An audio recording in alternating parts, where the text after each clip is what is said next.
Alam mo ba kung bakit may mga seniors na kahit 80 na, ang sigla ay parang 50 lang?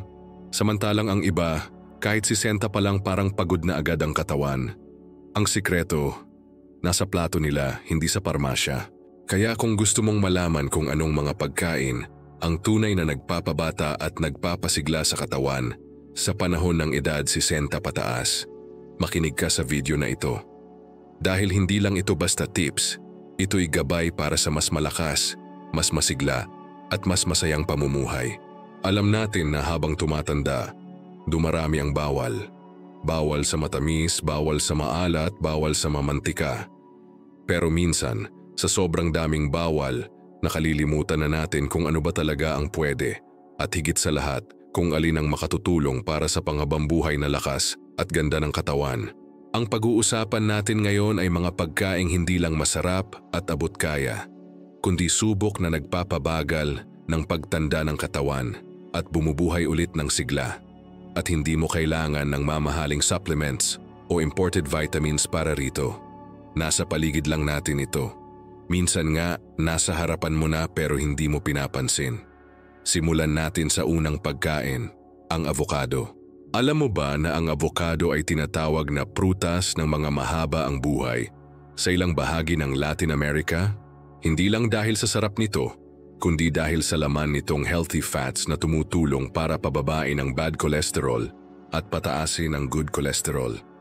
Isa itong magandang proteksyon sa puso, lalo na sa mga edad 60 pataas. At hindi lang puso ang natutulungan nito.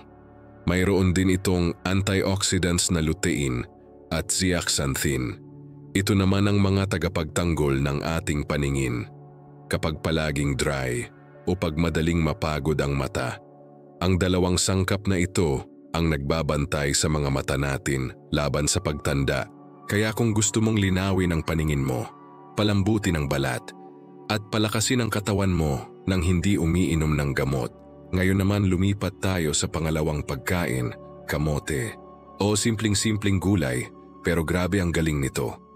Mataas ito sa fiber kaya kung hirap ka sa pagdumi o palaging bloated ang tiyan, makatutulong ito ng husto. Pero hindi lang iyon.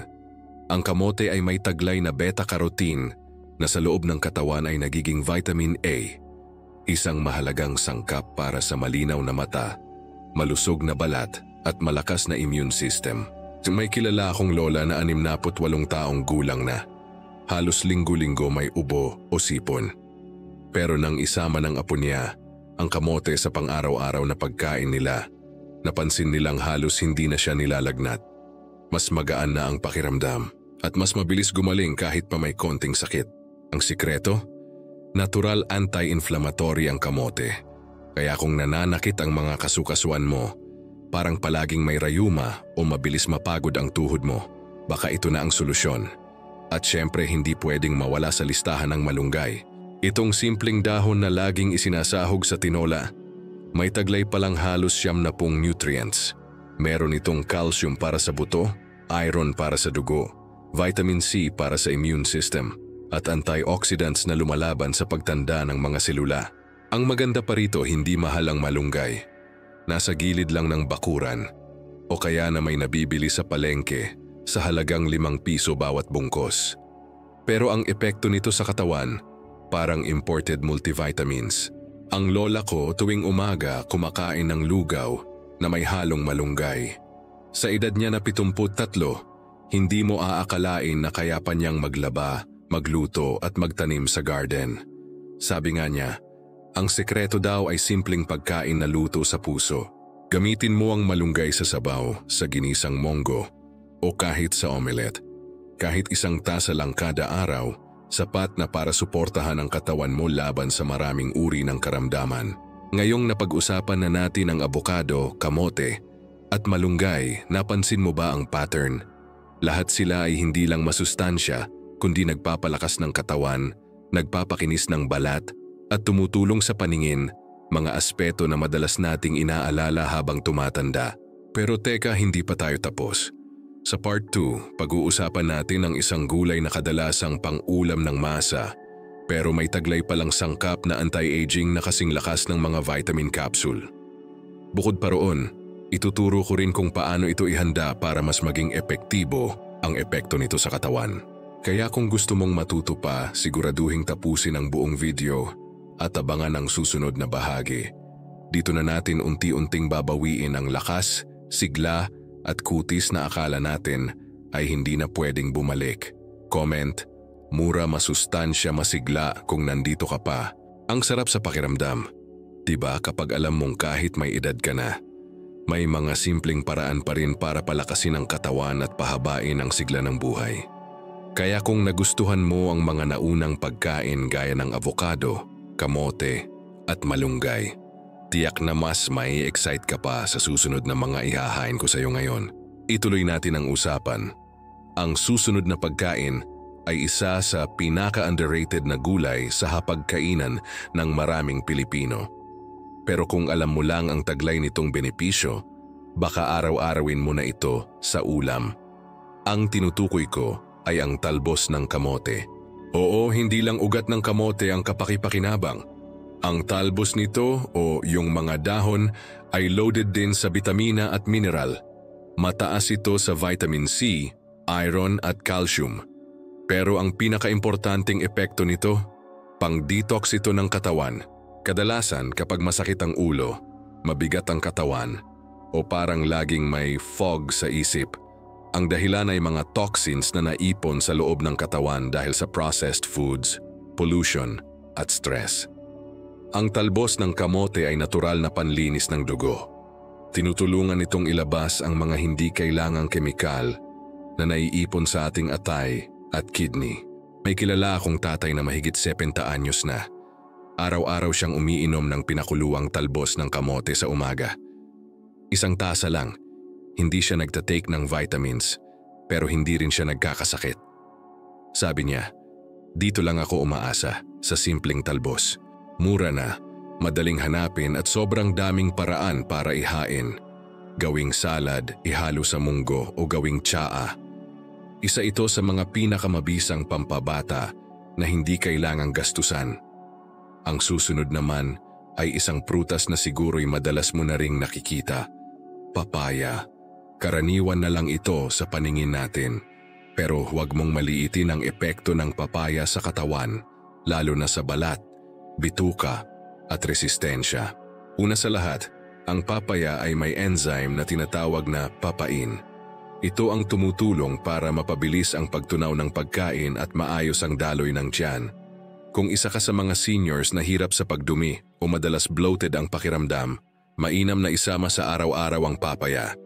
Bukod sa ginhawa sa tiyan, tumutulong din ito para maiwasan ang pagkakaroon ng colon-related problems habang tumatanda. Pero ang pinakamagandang bahagi ng papaya, ang epekto nito sa balat. Dahil sa mataas na vitamin C at beta-carotene content nito, ito ay natural na pampakinis at pampabrighten ng balat. Hindi mo kailangan ng mamahaling cream. Papaya lang, solve na. May isang senior akong nakausap dati. 72 na siya pero makinis pa rin ang balat. Nagtanong ako, ano pong secret ninyo? Ang sagot niya, wala. Basta bawat almusal ko may kapirasong papaya. Galing mismo sa puno sa likod ng bahay. Kung iisipin, ang sekreto sa kutis bata ay hindi nasa bote. Nasa puno. Literal. Ngayon, dumako tayo sa isa sa pinakanakakagulat na pampabata. Kalabasa. Yes, yung ginagawang gulay sa ginataan o sa sopas. Ang kalabasa ay may taglay na lutein at zeaxanthin, parehong mahalaga sa kalusugan ng mata, lalo na sa mga may edad. Pero hindi lang mata ang tinutulungan nito. Ang kalabasa rin ay mataas sa fiber at mababa sa calories. Kaya kung gusto mong pumayat, bumaba ang blood sugar at bumilis ang metabolism mo, perfect ito para sa'yo. May mga pag-aaral na nagpapakitang ang regular na pagkain ng kalabasa ay tumutulong magpababa ng panganib ng heart disease, stroke at maging cancer. Hindi biro yan. Kung palaging nangangalumata ang mata mo o parang nanlalabo kahit may salamin, subukan mong kumain ng kalabasa 3 beses sa isang linggo. Pwede mo itong igisa, ihalo sa tinola o gawing sopas. Hindi lang pampalinaw ng paningin, kundi pampasigla rin ng katawan. At may dagdag pa akong tip. Kung gusto mo talagang masulit ang kalabasa, huwag mong itapon ang buto. Ang buto ng kalabasa, kapag pinatuyo at ininit, ay mahusay sa prostate health ng mga lalaki at hormonal balance ng kababaihan. Pampalakas din ito ng resistensya. Ngayon, baka iniisip mo, lahat ba ng ito ay kaya ko talagang gawin? Hindi ba mahirap mag-prepare ng mga ganitong pagkain araw-araw? Ang sagot, hindi kailangang sabay-sabay. Pwede mong simulan sa isa. Halimbawa, ngayong linggo, gawing goal mong kumain ng kamote o kalabasa 2 beses. Sa susunod na linggo, magdagdag ng papaya o talbos. Unti-untiin mo lang. Ang mahalaga ay tuloy-tuloy. Hindi natin kailangang baguhin ang lahat ng sabay-sabay. Ang katawan ay parang taniman. Kung consistent mong didiligan at aalagaan, kahit matagal mo nang napabayaan, tutubo at bubunga pa rin. Sa mga pagkain na gaya ng talbos ng kamote, papaya, at kalabasa, hindi mo lang pinapalusog ang katawan mo. Binibigyan mo rin ito ng panibagong lakas, ginhawa, at panibagong sigla na minsan akala natin ay nawala na. Kaya kung gusto mong maramdaman muli, yung dating sigla mo noong mas bata ka pa, subukan mong isama ang mga pagkaing ito sa araw-araw. Ang totoo, ang tunay na fountain of youth ay wala sa abroad. Nasa sarili nating bakuran, nasa palengke, nasa luto ng simpleng ulam na may malasakit. Sa part 3 ng video, ibabahagi ko pa ang mga pagkain na pwedeng inumin gaya ng simpleng tsaa o sabaw na hindi lang pampainit ng katawan kundi literal na pampapresko ng pakiramdam at pampabata ng cells. May isa akong kilalang 81 anyos na lolo na araw-araw umiinom ng isang tiyak na inumin at dahil dito hindi mo aakalain ang edad niya. Tatalakayin natin yan sa susunod. Comment iwas pagod ganda kung tuloy ka pa rin. Ang totoo, hindi lang pagkain ang nagpapasigla sa katawan, kundi kung paano natin ito inihahanda at isinisingit sa ating araw-araw.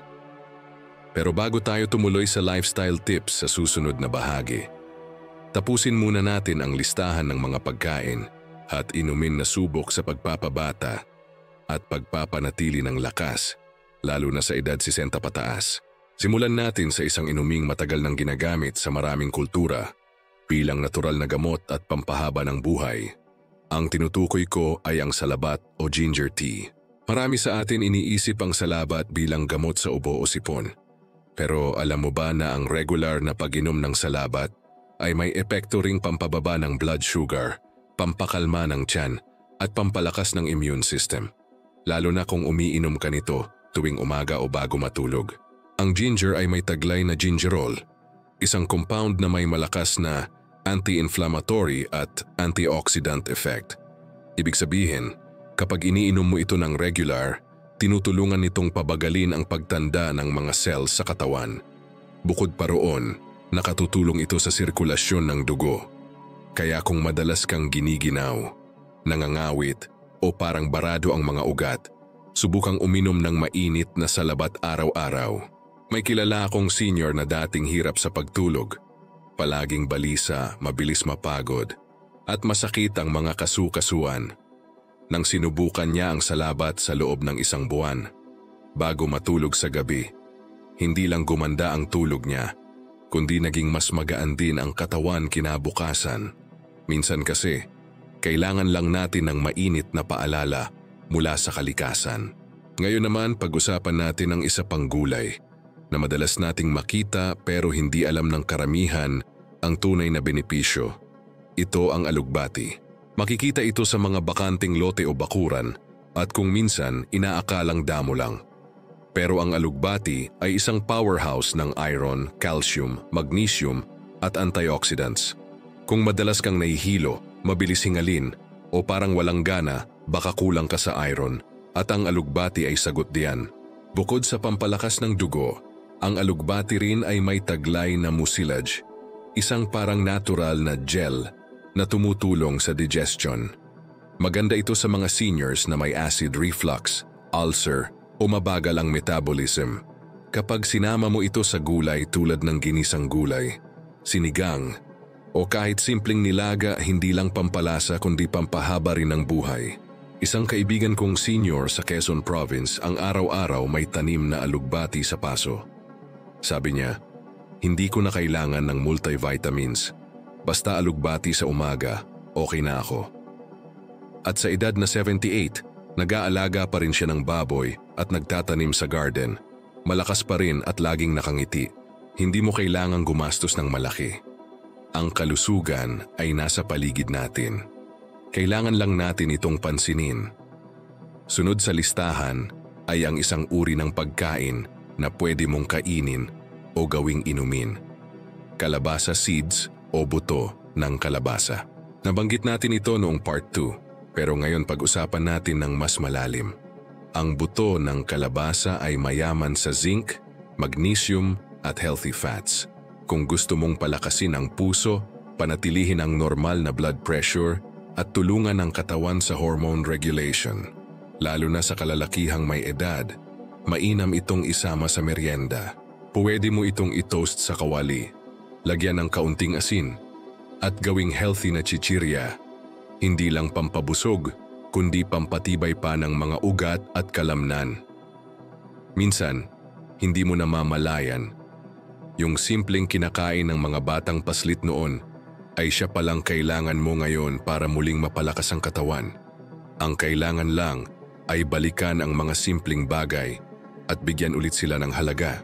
At ngayon, tapusin natin ang listahan ng mga pagkain at inumin na nagpapabata sa isa pang paborito ng mga matatanda.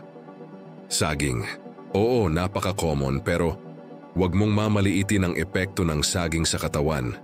Ito ay mataas sa potassium na siyang responsable sa pag-regulate ng blood pressure. Kung isa ka sa mga palaging sumasakit ang ulo o batok, maaring kulang ka sa potassium. Ang saging ay natural na pangontra diyan. Bukod pa roon, may taglay din itong tryptophan, isang amino acid na nakatutulong sa mood regulation. Ibig sabihin, kung madalas kang balisa, malungkot o mababa ang energy, ang saging ay natural na pampakalma ng isip at damdamin. May lolo akong kilala sa Mindoro. Araw-araw siyang may 2 pirasong saging sa baon. Hindi siya sumasabay sa mamahaling merienda. Saging lang, pero masigla, masaya, at laging may gana sa buhay. Tanong namin, "Lolo, anong sikreto mo?" Sabi niya, "Saging sa umaga tapos dasal, masaya na ako noon." Ako, dahil minsan, hindi lang nutrients ang epekto ng pagkain, kundi yung peace of mind na kasama sa bawat kagat, lalo na kung alam mong nakabubuti ito sa'yo. Ngayong napag-usapan na natin ang halos lahat ng mga pagkain at inumin na nagpapabata, mula sa talbos ng kamote, papaya, kalabasa, salaba at alugbati, hanggang sa saging, baka iniisip mong paano mo ito maisasama sa araw-araw. Ang sagot? Huwag mong isipin na kailangang lahat ay sabay-sabay. Magsimula ka lang sa isa, kapag na-master mo na, dagdagan mo. Gawin mong parte ng iyong routine. Tandaan mo, hindi ka makababalik sa nakaraan. Pero pwede mong baguhin ang kalagayan ng katawan mo ngayon. At yan ang tunay na pagbata, yung kaya mo ulit gumalaw, ngumiti at tumawa ng walang iniindang sakit. Kung gusto mong maranasan ang pagbabago, gawin mo ang kaunting hakbang araw-araw. Dahil sa susunod na bahagi ng video, tatalakayin na natin hindi lang pagkain, kundi mga ugali, oras ng pagkain, at mga simpleng daily habits na may malaking epekto sa energy mo, tulog mo, at tibay ng katawan mo. Ito na ang simula ng iyong panibagong lakas. Magsimula sa plato. Sa kasunod, magsisimula ka na ring magbago sa buong pamumuhay. Comment, sarap lusog habang buhay kung kasama ka pa rin dito.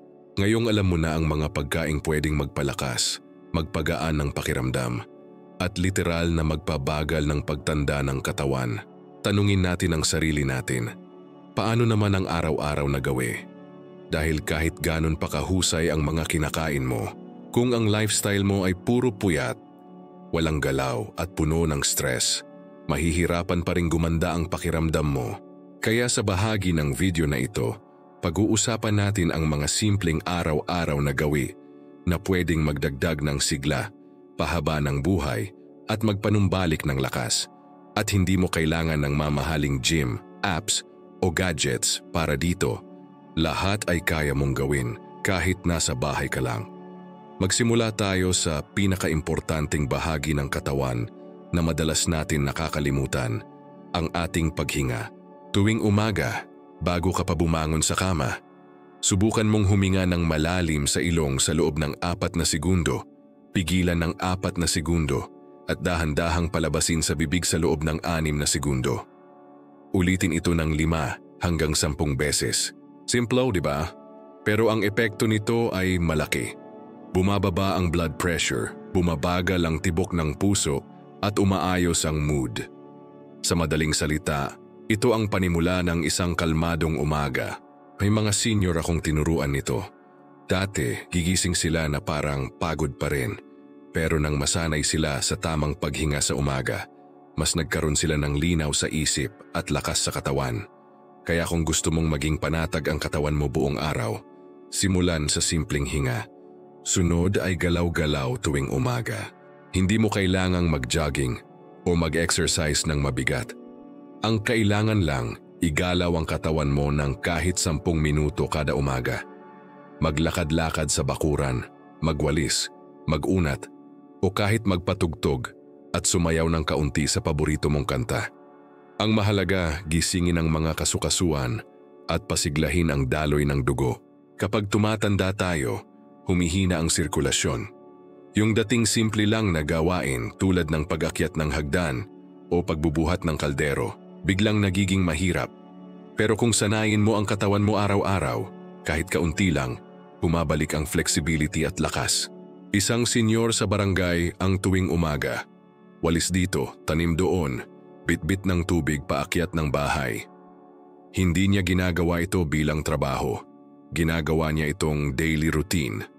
At sa edad niyang 76, bihira siyang magkasakit, mas magaan ang katawan, at palaging masaya ang mukha. Pangatlo sa ating listahan, oras ng pagkain. Hindi lang mahalaga kung ano ang kinakain natin, kundi kailan. Ayon sa maraming pag-aaral, ang katawan ng tao ay may tinatawag na circadian rhythm o body clock. Kapag sabog ang oras ng pagkain natin, nahihirapan ang katawan na ayusin ang digestion at energy regulation. Subukan mong iset ang oras ng pagkain mo sa halos pare-pareho araw-araw. Halimbawa, almusal sa pagitan ng alas 7 hanggang alas 8, tanghalian bandang alas 12, at hapunan hindi lalampas ng alas 7 ng gabi. Kapag napanatili mong consistent ito, mas maayos ang tulog, mas magaan ang tiyan at mas malinaw ang pag-iisip. Kung maaari, huwag masyadong busog sa gabi. Dahil habang natutulog, bumabagal ang digestion. Kaya kung mabigat ang hapunan mo, puyat ka na nga, nahirapan pa ang tiyan mo magproseso. Kaya minsan paggising, parang pagod pa rin. Mas mainam ang magaan lang na gulay o sabaw bago matulog. Pang-4, oras ng pagtulog. Isa sa pinakaimportanteng bahagi ng buhay na madalas nating binabalewala ay ang tulog. Maraming seniors ang inaabot ng alas 2 ng madaling araw bago makatulog, tapos gigising ng alas 6, pagod pa rin. Kulang na tulog kasan kulang sa sigla. Ang simpleng pag-aalaga sa tulog ay may epekto sa lahat. Lakas ng katawan, tibay ng puso, lakas ng resistensya, at clarity ng isipan. Subukan mong gawing consistent ang oras ng pagtulog mo. Pwedeng magsimula sa alas 9, patayin ang ilaw, iwasan ng TV o cellphone 1 oras bago matulog, at uminom ng mainit na tsa gaya ng salabat o chamomile. Isa pang tip, kung may maliit kang lampara, gamitin mo ito sa gabi sa halip na malaking ilaw. Mas pinapadali ng madilim na paligid ang pagbuo ng melatonin, ang hormone na nagpapahimbing ng tulog. Pang-5, kausap at kalinga. Huwag nating kalimutan ang epekto ng pakikipag-usap sa kapwa. Minsan kahit kompleto ang nutrisyon at tulog, kung wala kang kausap, parang may kulang. Kapag nakikipagkwentuhan ka, tumatawa, o kahit simpleng kumustahan lang sa kapitbahay, anak, apo, o kaibigan, gumagaan ang pakiramdam. May mga senior na hindi nauubusan ng lakas, hindi dahil sa vitamins kundi dahil may kasama sila sa almusal. May tawanan sa hapon, may kachat sa gabi. Mental health ang tawag diyan. At kapag masaya ang isip, mas malakas ang katawan. Kaya kung wala kang kasama sa bahay, Subukan mong mag-text, tumawag o mag-message sa mga anak mo o kapamilya. Kung may kaibigan kang hindi mo na matawagan, ngayon ang tamang oras. At kung may matagal ka nang di napapatawad, baka oras na rin yon. Dahil ang bigat sa damdamin ay kasamang nagpapabigat sa katawan. At panghuli para sa part na ito, panalangin at pasasalamat. Walang pinakamabisang pampabata at pampasigla kaysa sa taong marunong tumanggap, tumawanan ng problema at magpasalamat kahit sa maliliit na bagay. Minsan, hindi natin kailangan ng bago. Kailangan lang natin ay bagong pagtingin sa kung anong meron tayo. Kapag natuto kang maging kontento, pero patuloy na nag-aalaga ng sarili mo, doon mo mararamdaman ang tunay na sigla. Siglang hindi lang galing sa pagkain kundi galing sa loob. Kaya sa susunod na part, pagsasamahin natin ang lahat. Pagkain, galaw, gawi at isipan para makabuo ng isang araw-araw na routine para sa mahaba, masaya at malakas na buhay. Kung gusto mong makita kung paano buuin ito sa isang simpleng schedule, huwag mong palalampasin ang final part. Comment kilos gising lakas kung tuloy pa rin ang lakas mo. Ngayong alam mo na ang mga pagkain, inumin at simpleng gawin na pwedeng makatulong para mapanatili ang sigla kahit sa edad 60 pataas. Ang tanong na lang ay, paano mo ito isasabuhay? Paano mo gagawing parte ng araw mo, araw-araw? At higit sa lahat, paano mo mapananatili ang disiplina, inspirasyon at kasiyahan sa gitna ng pagbabago ng katawan? Ngayong huling bahagi ng video, tutulungan kitang buuin ang isang simpleng araw-araw na routine na hindi lang masustansya at praktikal kundi masaya ring sundan. At kung susundin mo ito, mararamdaman mong unti-unti ay bumabalik ang lakas na akala mo'y wala na. Magsimula tayo sa paggising sa umaga. 6 miracle ng umaga. Gising plus malalim na paghinga. Hindi mo kailangang bumangon kaagad. Humiga lang ng ilang minuto, pumikit muli, at gawin ang malalim na paghinga na tinuro ko sa part 4. 4 na segundo sa paghinga, 4 na segundo pigil, at 6 na segundo sa pagbuga. Ulitin ng 5 hanggang 10 beses. Mas kalmado, mas maaliwalas ang umpisa ng araw. 6:15. Stretching o simpleng galaw. Magsimula sa pag-unat ng braso, leeg, likod at binti. Kahit 5 minuto lang. Pwede ring maglakad-lakad sa loob ng bahay o sa labas kung may bakuran. Kung may garden ka, magdilig. Kung may aso ka, lakad kayo. Hindi kailangan ng matinding ehersisyo. Kailangan lang gumalaw. 7 siwo. Almusal na may sigla, narito ang paborito kong combo na subok sa marami. Isang hiwa ng papaya o kalahating avocado, malunggay sa lugaw o sopas, isang pinakuluang itlog, salabat o mainit na tubig na may kalamansi. Hindi lang ito pampabusog, pampalinaw ng isip, pampalakas ng katawan at panghanda sa buong araw. Kung gusto mo, magpalit-palit kada araw. Boring kung paulit-ulit pero exciting kung sinasadya. 10 C1. Healthy merienda. Sa halip na chichirya o biskwit, subukan ng saging o pinatuyong buto ng kalabasa. Kung gusto mo ng inumin, pwedeng chamomile tea o maligamgam na tubig na may kaunting luya. 12 Venado. Tanghalian na puno ng gulay. Ito ang oras para ihalo ang talbos ng kamote, kalabasa o alugbati sa ulam. Pwede ring isama ang isda, tofu o munggo. Tandaan, mas marami ang gulay kaysa sa kanin. Yan ang tunay na balanse. Wano, iwanda. Maikling pahinga o idlip. Kung sanay ka sa siesta, gawin ito ng tama. Huwag sobra. 15 hanggang 30 minuto lang. Kung hindi ka pwedeng matulog, pwedeng humilata lang, makinig sa instrumental music o magdasal. 3-1 raw. Panahon para gumalaw ulit. Huwag hayaang lumamig ang katawan. Walis sa labas, konting lakad. O kahit simpleng pagyuko at taas ng mga braso. Kapag tuloy-tuloy ang galaw, tuloy-tuloy din ang sigla. 5:30, hapunan na magaan. Ito ang pinakaimportanteng bahagi sa gabi. Dapat magaan, 7 Sunday, oras ng pagpapahinga ng isip, isara na ang TV o cellphone. Magkwentuhan kung may kasama. 8:30, Huling hinga at panalangin bago matulog, bago pumikit, huminga ulit ng malalim. Pasalamatan ang katawan, pasalamatan ang araw. Kapag nasimulan mo na ang ganitong routine, masasanay ang katawan mo. Hindi ka na kailangan pilitin. Gagawa na ito ng kusa. At yan ang tunay na sikreto ng longevity. Hindi lamang dahil sa pagkain, kundi sa consistency. Pero may isang bagay pang mas mahalaga kaysa sa pagkain, gawi at tulog. At ito ang paniniwala mo sa sarili mong kakayahan.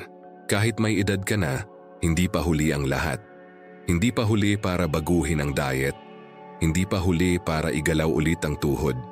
Hindi pa huli para maging mas masaya, mas malakas, at mas maliwanag ang pananaw sa buhay.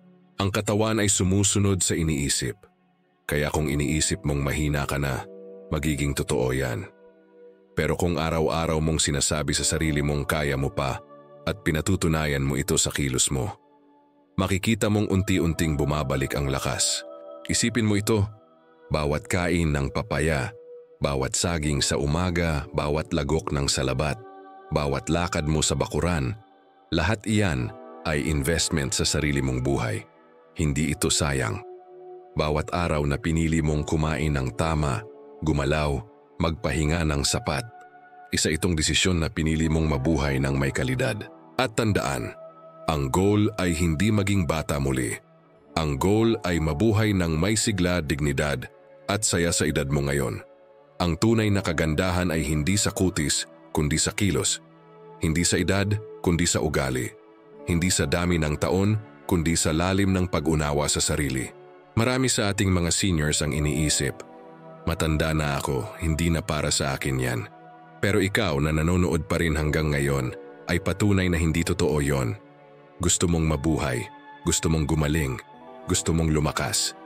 At dahil nandito ka pa, ibig sabihin, may pag-asa pa. Hindi lang para sa katawan mo, kundi para sa kabuuan ng buhay mo. Kaya ngayong natapos mo na ang buong serye ng video na ito, ang tanong ko lang, handa ka na bang simulan ito bukas ng umaga? Kung oo, mag-iwan ka ng komento. Ikwento mo kung alin sa mga tips ang sisimulan mo. Gusto ko ring marinig ang mga pagkaing naaalala mo sa pagkabata na gusto mong ibalik sa diet mo ngayon. Dahil yang mga kwento mo, iyan ang inspirasyon ng iba. Tanong may natutuhan ka sa video na ito, pwede mong i-like ang video para makita rin ng ibang seniors. Mag-subscribe kung gusto mo pa ng ganitong videos linggo-linggo. At kung may mahal ka sa buhay na senior na gusto mong mabigyan ng bagong pag-asa, pwede mong ibahagi sa kanila ito. Comment haba halakhak halaga kung natapos mo hanggang dulo.